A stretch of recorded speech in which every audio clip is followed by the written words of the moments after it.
vérifions que f de alpha est égal à 3 demi de alpha. Donc, on nous demande de vérifier que f d'alpha est égal à 3 demi d'alpha. Nous avons f de x ici. Donc, on va remplacer tous les x de f de x par alpha. Nous allons avoir f de alpha est égal à alpha à la puissance 3, alpha au cube moins 4, de tout divisé par alpha au carré plus 1. Donc, le g de x est là, g de x est égal à x au cube plus 3x plus 8. On va remplacer les x de g de x par alpha. Nous allons avoir g de alpha est égal à alpha au cube plus 3 alpha plus 8. On avait décomposé f de alpha. La décomposition de f de x nous avait donné x. F de x est égal à x moins x plus 4, de tout divisé par x carré plus 1. Donc la décomposition de f de x nous a donné ça. On a divisé le numérateur par le dénominateur. On a trouvé x moins x plus 4 de tout sur x carré plus 1. Ici, nous allons remplacer les x ici par alpha. Donc, nous allons avoir f de alpha qui est égal à alpha moins alpha plus 4 sur alpha au carré plus 1. Et on sait que g de alpha égale à 0. Impliqué alpha au cube plus 3 alpha plus 8 sera égal à 0. Nous allons décomposer alpha au cube qui est égal à alpha, facteur de alpha au carré plus 3 alpha, on peut décomposer aussi 3 alpha, ça fait 3 plus 2 alpha. 8, on peut décomposer 8 aussi, qui est égal à 4 fois 2, est égal à 0.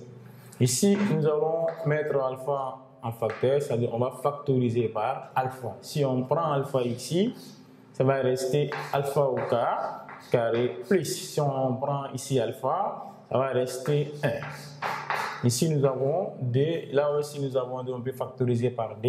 Si on met 2 en facteur, on prend 2 ici, ça va rester alpha. Plus, si on prend la valeur 2 ici, ça va rester 4.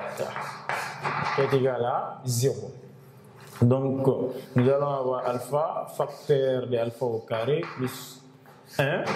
On transpose en moins 2, facteur de alpha plus 4, ça devient moins 2 alpha plus 4. Moins 2 facteur de alpha plus 4. Voilà le moins.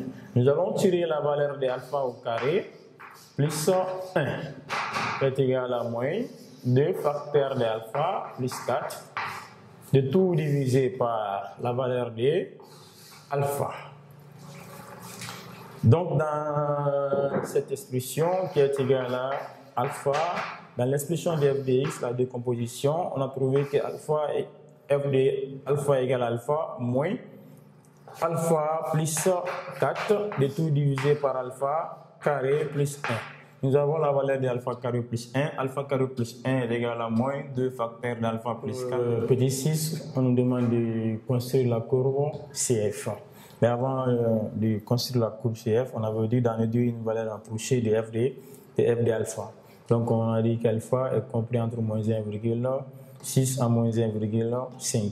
Nous allons introduire f dans cet encadrement. Donc, on va avoir ici f de moins 1,6 qui est inférieur ou égal à f de alpha qui est inférieur ou égal à moins f de moins 1,5. Donc, nous allons calculer la valeur de f de moins 1,6 et la valeur de f de moins 1,5.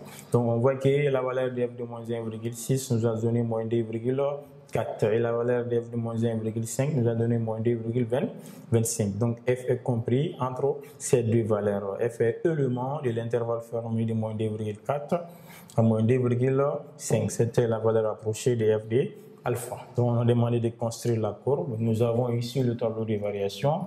On a à la droite qui est la première bisectrice. On a donné des valeurs à x pour avoir fd, fdx. Nous avons placé ces différents points et là, on voit que de 0 à moins 4. De 0 à moins 4, c'est l'extrémum.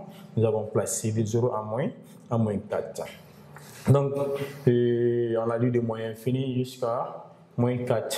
La fonction f de x moins y est supérieure à 0. Cela signifie que f est en dessous de la droite. Comme on voit ici, donc de moins 4. F est en haut et la droite est en bas. F est en dessous de la droite.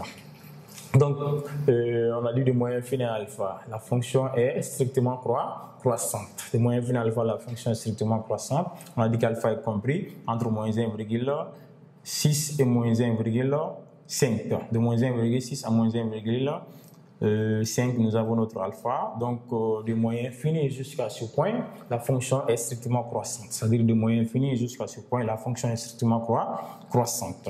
Donc, de alpha à 0, la fonction est décroissante. Comme on voit ici, de alpha à 0. Donc, à 0, nous avons moins 4. La fonction est strictement décroissante. Maintenant, de 0 à plus infini, la fonction est croissante. Voilà, de 0 à plus infini, la fonction est strictement croissante. Nous avons donné des valeurs, on a placé ces différentes valeurs pour tracer la courbe. Donc, de moins infini à de moins 4 à plus infini, la fonction est négative. f de x moins y est négatif. Cela signifie que f de x moins y est inférieur à 0 et f de x est inférieur à y. Donc, f de x est au-dessous de la droite. Donc, comme on voit ici, de moins 4 jusqu'à plus infini, f est au-dessous de la droite. Donc, c'était petit 6, la question qu'on avait demandé de construire la courbe à la droite. Donc, nous avons ici la courbe et nous avons ici la droite, la courbe y est égale à x qui est la première bisectrice et ici, nous avons la courbe de CDF. Donc, merci de nous avoir